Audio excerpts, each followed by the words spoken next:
Subscribe to The Honest Critique for current affairs, movie, book, and product reviews. Also, make sure you press the bell icon to get notified whenever we upload a new video.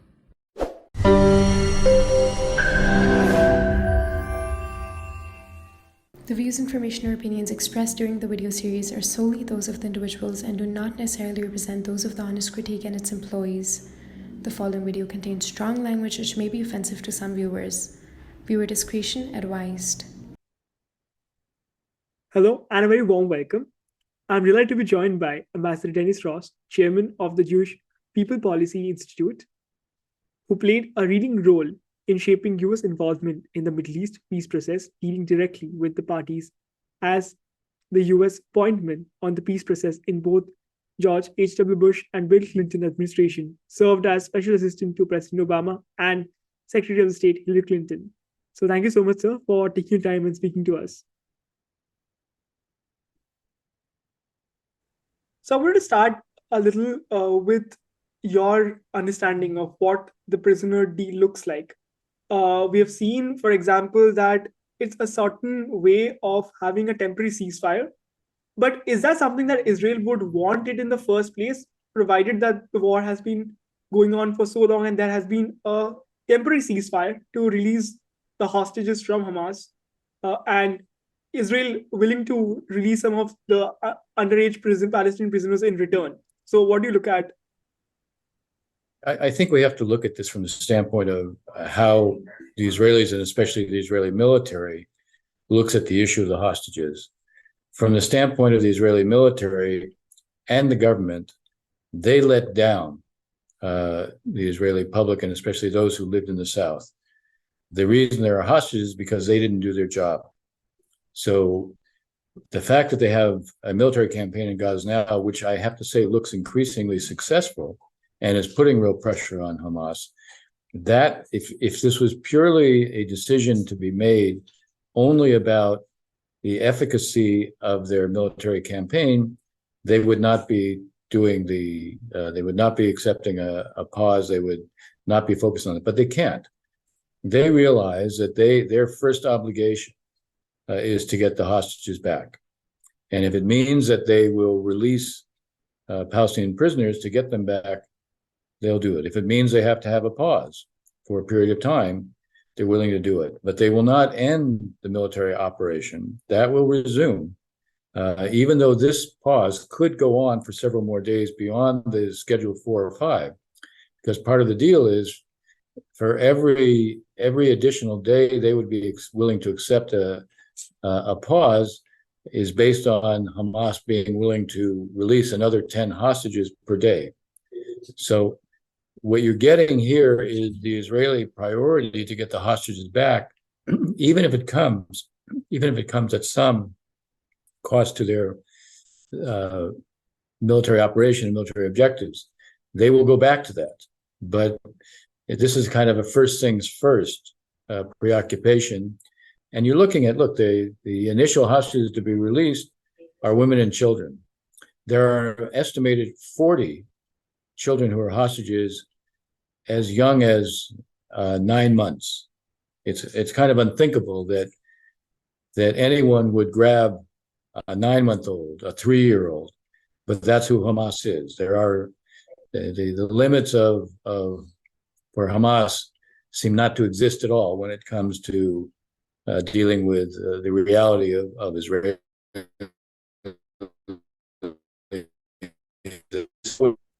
We saw with the nature of what they did in October.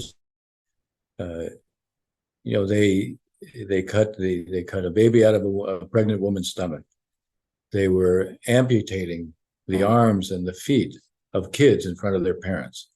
There's a level of human depravity that one saw with their behavior. So the fact that they take a 9-month-old as a hostage probably shouldn't surprise us either. And so, as your experience, through your experience of being associated with the peace process of in the Middle East, how do you look as the US probably looking at the deal? Would the President Biden would want this deal on the table?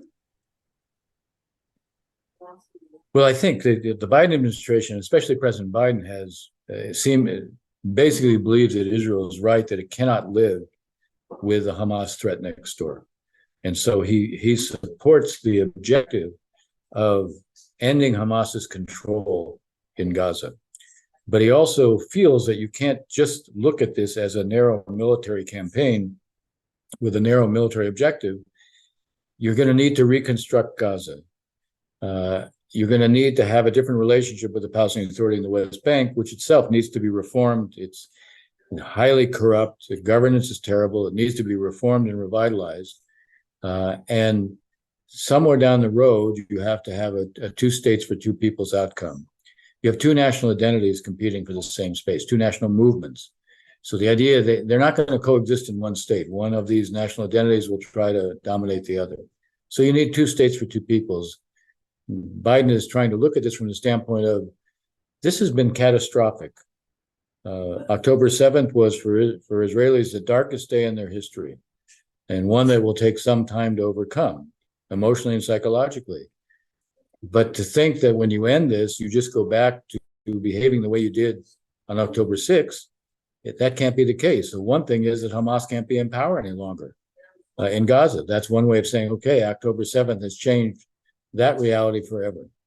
But it also means for Israelis over time, they have to come to grips with what's happened. They have to absorb it from a psychological standpoint. They have to work through it. But somewhere down the road, you're going to have a political solution as well. Now, no one should have any illusions about how quickly that can take place, but creating a political horizon that says, okay, here's where we are today. Here's a sequence of steps where we can begin to take, but here's the ultimate destination where we'd like to end up.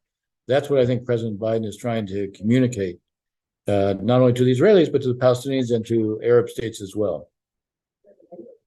And this is probably interesting. And I wanted to ask you this, that we have seen in the recent few days that there has been a slight disagreement, or at least what is expected from this operation in Gaza, where we have seen President Herzog, for example, or Prime Minister Netanyahu, for example, has different views than probably President Biden would have on Gaza or the future in Gaza.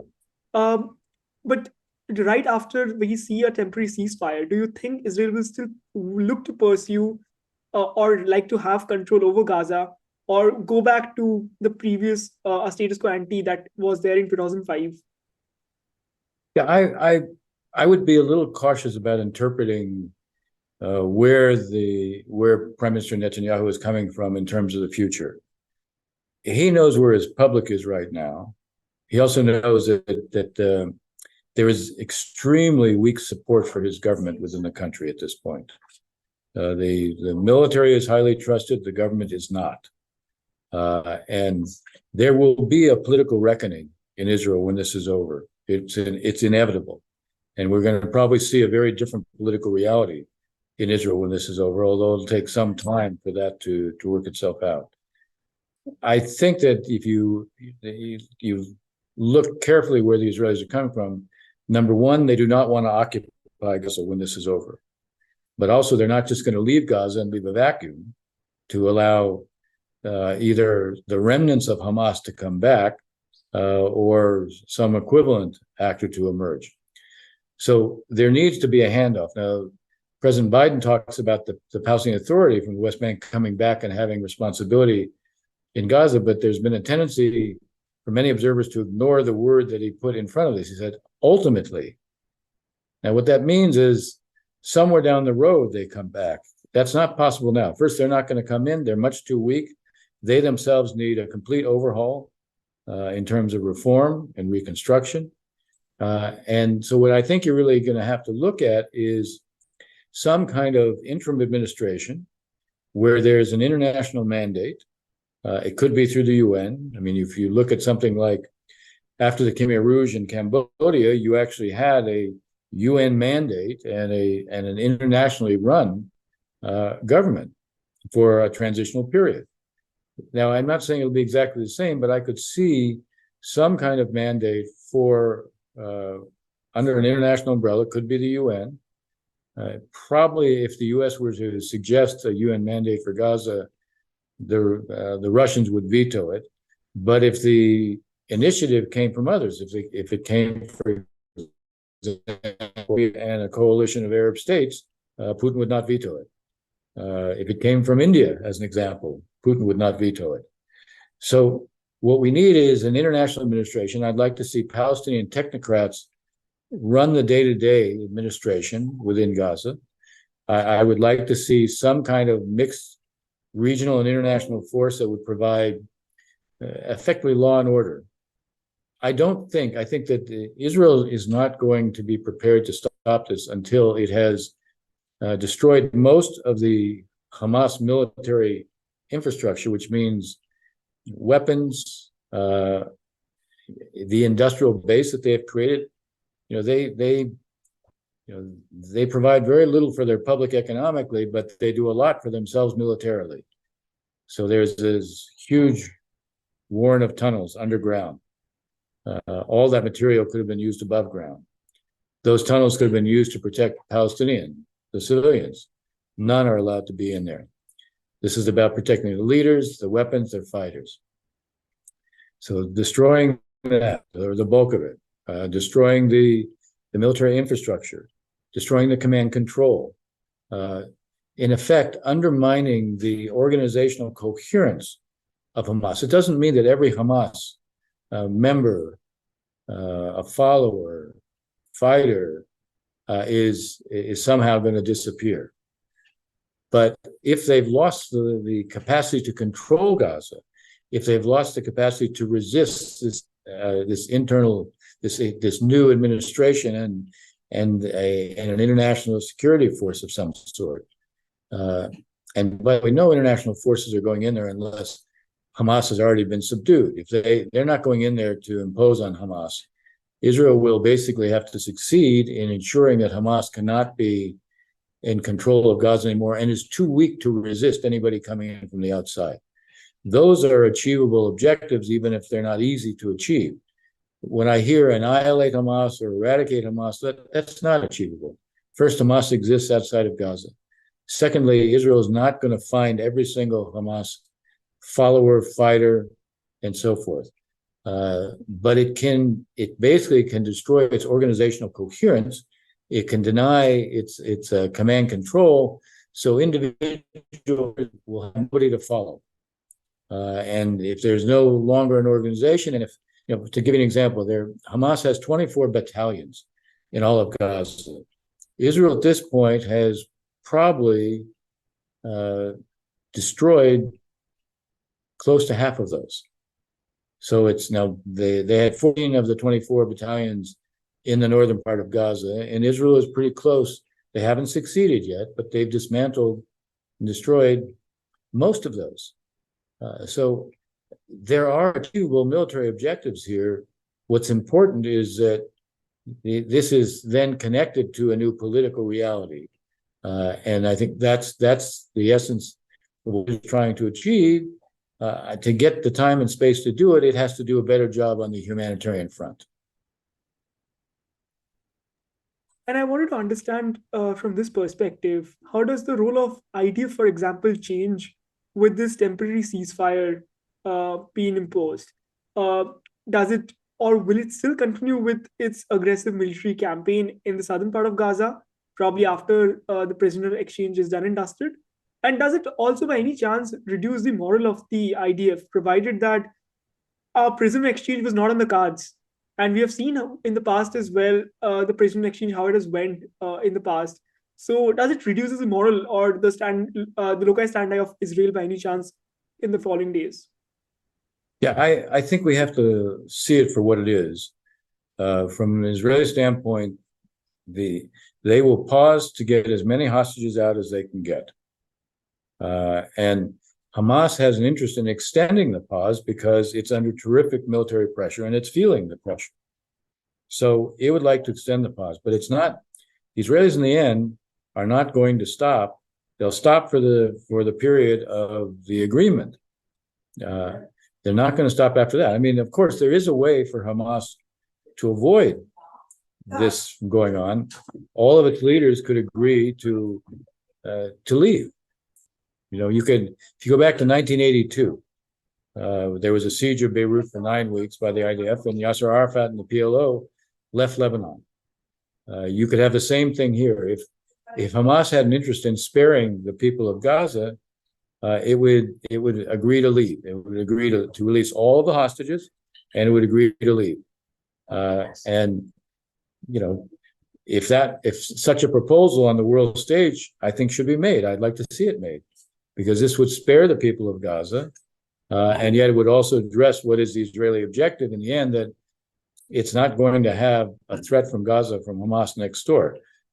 Part of the reconstruction afterwards has to be massive reconstruction for Gaza based on an assured mechanism of guaranteeing that Gaza cannot be remilitarized. We've seen this movie before. We've lived through it. In 2014, there were 4 different ceasefires and 4 different previous conflicts. But 2014, there was a conflict that went on for 52 days. 150,000 buildings in Gaza were uninhabitable after that. There was a call at that time by the international community, let's go in and let's reconstruct Gaza. Let's create mechanisms to do that. The problem was Hamas was still in control, and it wasn't prepared to accept any mechanism that would prevent it from diverting materials.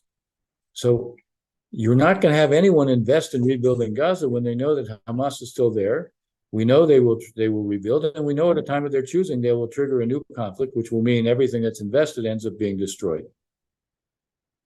And probably the 5 or 6 days that we see a temporary ceasefire, how can there be an assurance that Hamas does not regroup itself, rearm itself in those 5 days and attacks Israel right after the ceasefire ends? Because we have seen this before as well, that a ceasefire is there just to rearm the group. Look, this ceasefire is too short for them to be able to get weapons in from the outside. The Israelis will prevent anything from coming in. They're focused on that. And the truth is, they have destroyed so much of the Hamas military arsenal at this point that yes, this may give them a few days to regroup. One of the things they're requiring is that the Israelis not use any UAV, any drones, to be surveilling the area, because they're going to obviously emerge from some of their hiding places. Look, some of them, they have been in these tunnels, and obviously I think one of the reasons they want the ceasefire is the water and fuel and food that they have in these tunnels may have run out. So for their own reasons, they want to get out of the tunnels, at least for a short period of time. That's just one of the costs of doing the ceasefire.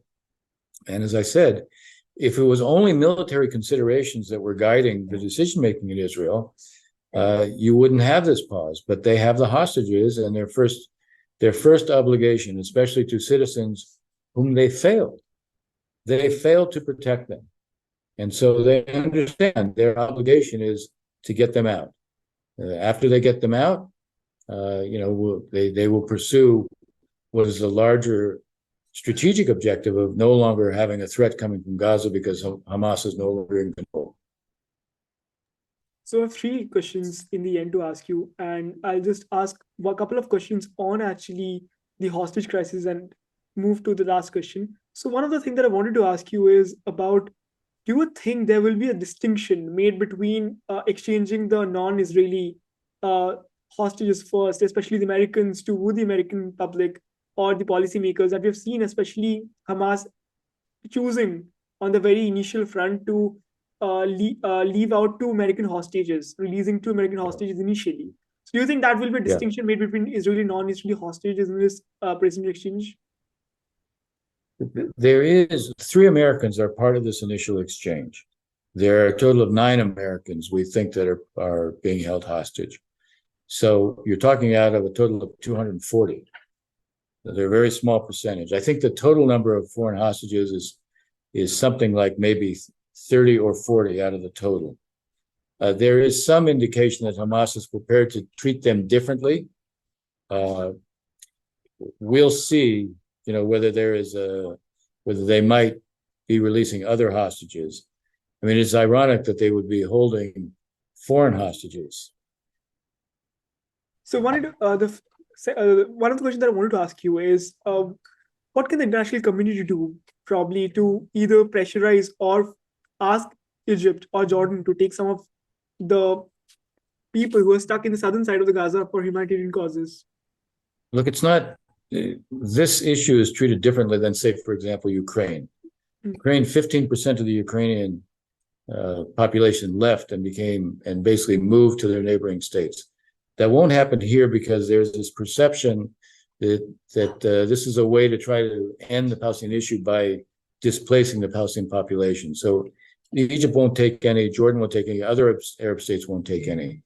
I would like to see some of the displaced people, they could go to the West Bank, so they're not leaving the Palestinian areas per se. But if you ask me what are one of the things that the international community could do, they should be calling right now for release of all hostages, and if Hamas wants to save the Palestinian people in Gaza, let them leave. Let their leaders either surrender or let them leave. I think if India or other countries were internationally came together and called for that, it would increase the pressure on Hamas, maybe to consider doing that. This would be something that would be extremely helpful, and I think could end up helping to save many more lives within Gaza. So the last question that I wanted to ask you before I let you go is I wanted to understand from your experience about how the US have handled the issue till now. Do you think President Biden has done a better job than probably the other presidents that you've worked with has done in the past? Look, I think that he's done as good a job as one could do. So